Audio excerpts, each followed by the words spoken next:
যে চীন থেকে শুরু হয়েছিল করোনা ভাইরাসের তাণ্ডব, সেই চীনেই চোখ রাঙাচ্ছে এক নতুন আতঙ্ক, যা এরই মধ্যে সংক্রমণ শুরু করে দিয়েছে 4টি দেশে।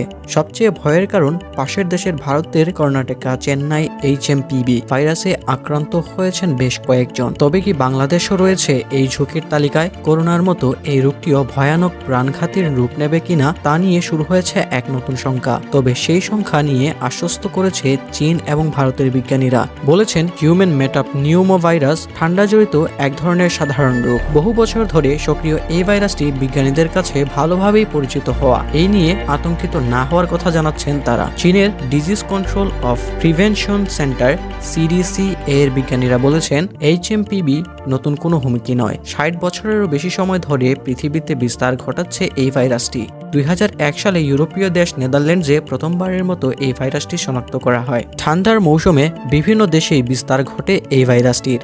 HMPV এর বিশেষ কোনো উপসর্গ নেই। এটি শ্বাসযন্ত্রের অন্যান্য রোগের মতোই HMPV এ আক্রান্ত রোগীদের একই উপসর্গ দেখা দেয়: সর্দি, কাশি, নাক বন্ধ হয়ে যাওয়া, হজমের সমস্যা, ক্লান্তি ও জ্বরের মতো উপসর্গ দেখা দেয়। বেশিরভাগ ক্ষেত্রে এই HMPV সংক্রমণে উপসর্গগুলো তেমন জোরালো হয় না।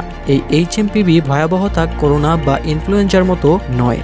বেশিরভাগ ক্ষেত্রে আক্রান্তের 1 সপ্তাহের মধ্যেই রোগটির উপসর্গের মিলিয়ে যায়। তবে শিশু, বয়স্ক ও রোগ প্রতিরোধ কম থাকা ব্যক্তিদের মধ্যে ভাইরাসটির সংক্রমণ জটিল রূপ নিতে পারে, দেখা দিতে পারে নিউমোনিয়া। তাই এসব ব্যক্তিদের চিকিৎসকের পর্যবেক্ষণে রাখার পরামর্শ দেওয়া হয়েছে। তবে জ্বর বা মাথা ঘোরালে কেউ যেন নিজেকে HMPV আক্রান্ত মনে না করেন, সেই ব্যাপারেও সতর্ক করেছেন বিজ্ঞানীরা।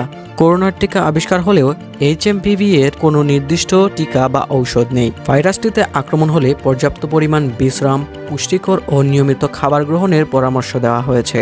আর রোগের সংক্রমণ ঠেকাতে মাস্ক পরা, ঘন ঘন হাত ধোয়া এবং পরিষ্কার পরিচ্ছন্ন থাকার কথা জানাচ্ছেন বিজ্ঞানীরা। এছাড়াও আলো বাতাস সরবরাহ নিশ্চিত করা এবং জনবহুল স্থান এড়িয়ে চলার কথা জানান তারা।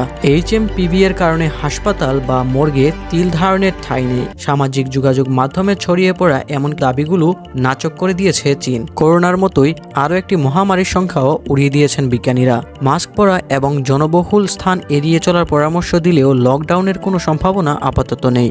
ভারতীয় এবং পশ্চিমা গণমাধ্যমগুলোতে শুরুতেই আশঙ্কাজনক তথ্য প্রকাশ করা হলেও একবার তাই চীনের পররাষ্ট্র মন্ত্রণালয় বলেছে, শীতের মৌসুমেও যে কোনো দিনই ঠান্ডা জড়িত রোগের বৃদ্ধি পায়। এমনকি চীনের রাষ্ট্রীয় বার্তার মাধ্যমেও CGTN বলেছে, গেল বছরের এপ্রিলেই যুক্তরাষ্ট্রে ব্যাপকভাবে ছড়িয়েছিল ভাইরাসটি। ভারতের কর্ণাটকা, চেন্নাইয়ে শনাক্ত করা হয়েছে ভাইরাসটি। তবে দেশের বিশেষজ্ঞরা বলছেন, ভারতে আক্রান্ত ব্যক্তিদের চীন বা অন্য দেশের সঙ্গে কোনো সম্পর্ক নেই। বিশ্বজুড়ে এই ভাইরাসটির অস্তিত্ব আছে, তাই আশঙ্কার কোনো কিছু নেই। তবে আমাদের প্রত্যেকের উচিত অতিরিক্ত চিন্তা না করা, সচেতনতার সাথে নিজেদের স্বাভাবিক জীবনযাত্রা চালিয়ে যাওয়া এবং সৃষ্টিকর্তার কাছে প্রার্থনা করা।